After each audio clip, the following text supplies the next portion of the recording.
There are now more than 500 million users on Facebook, half of whom log on every day. Social media has transformed how people stay in contact with friends, share their memories and plan their lives. But it's also created new challenges and special problems for schools. Teachers face the risk that their private lives might be exposed or that pupils might use the sites inappropriately. But some schools are already harnessing the power of Facebook and Twitter to excite students about education. So what are the upsides and downsides for teachers?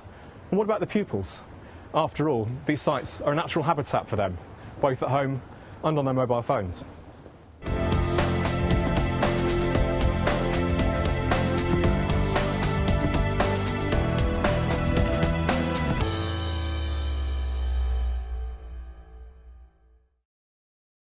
Social media is now an aspect of young people's lives. Do you think it has a place in schools? I do think it has a place in schools, yes, if it's well regulated and if schools are very clear what they're using social media for and how they're going to regulate it. It can be very, very good and it can really help children's learning, but if it goes wrong, it can really make teachers' lives a misery.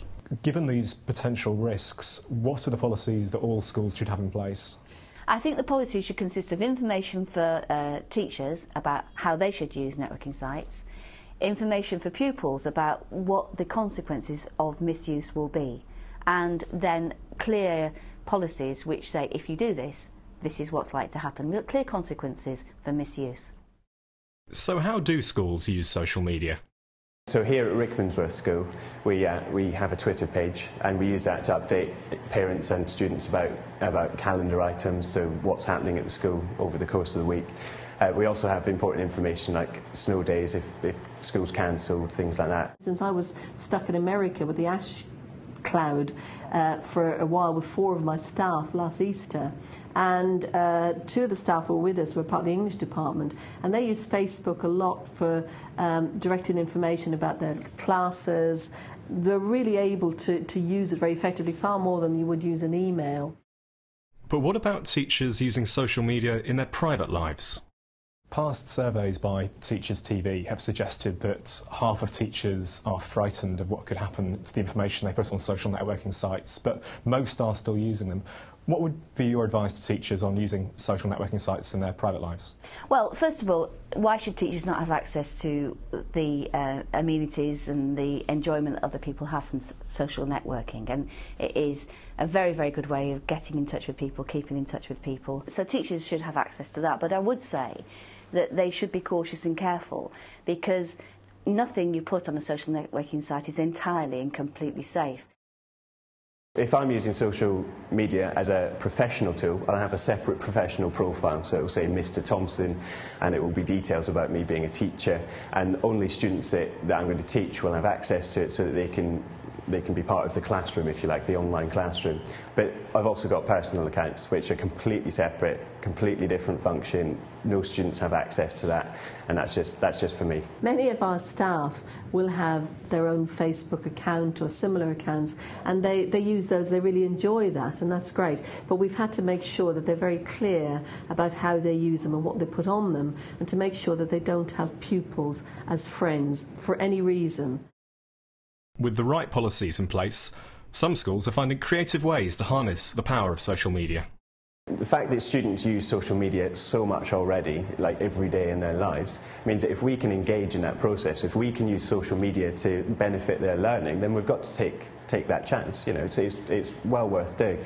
Students will combine social media, which they love, with homework, which they might not necessarily love, and end up benefiting from it. They'll learn better, they'll engage more in it, and they'll be more motivated towards your subject. So we know that our youngsters are engaged, motivated, and are participating in all sorts of different communications, and we need to harness that in order to raise their achievement, and that's what we're working on.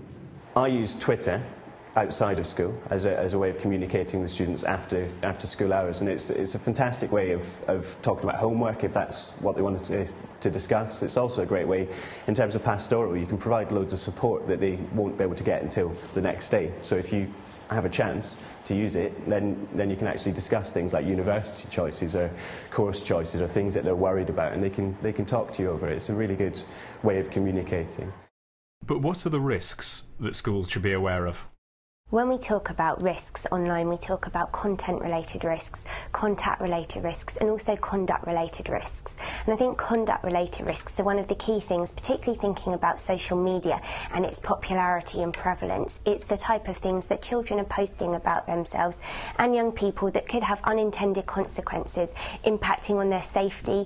Could be them saying unkind things about other people, leading on to cyberbullying. You know, before, if somebody didn't like you, was going to call your name or get at you, they'd do it with a small number of people. The person might even get to hear it. But of course, something happens and it's suddenly Bluetooth to everybody, or it's on Facebook, or it's on YouTube. You know, there's no hiding place. You can't take it back. Is there any advice from Beat Bullying on what schools should do to clamp down on cyberbullying?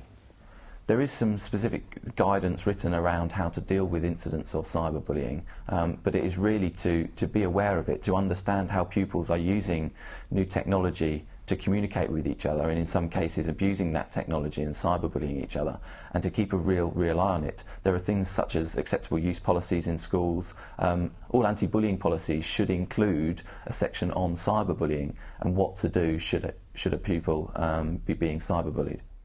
Our 5 top tips are the smart rules. So stay safe on the internet, don't give out your personal information. Meeting up with people, it's wrong, don't do it. Accepting emails can be dangerous. So if you receive an email from someone you don't know with an attachment, don't open it. Reliability. Not everyone on the internet is who they say they are, and not all the information that you read is reliable. And finally, tell someone. If someone or something you see online makes you feel uncomfortable, tell a trusted adult, whether it's a parent, a teacher or a carer. I think it's important to realise that the online world is not that different from the offline world. And just like offline, you wouldn't let kids, do anything they want, explore anywhere without supervision. It's the same online. So you just need to sort of gradually let them learn the skills that they need to be able to use the internet safely themselves. I know there are a lot of concerns from other teachers about using social media, but if students are taught how to use it appropriately and teachers use it professionally, then really the benefits completely outweigh any risks. To quote the chief executive of Google, the internet is the first thing that humanity has built that humanity does not fully understand. The largest exercise in anarchy we've ever had. Teachers and heads are having to deal with that, even if it means playing catch-up with their pupils.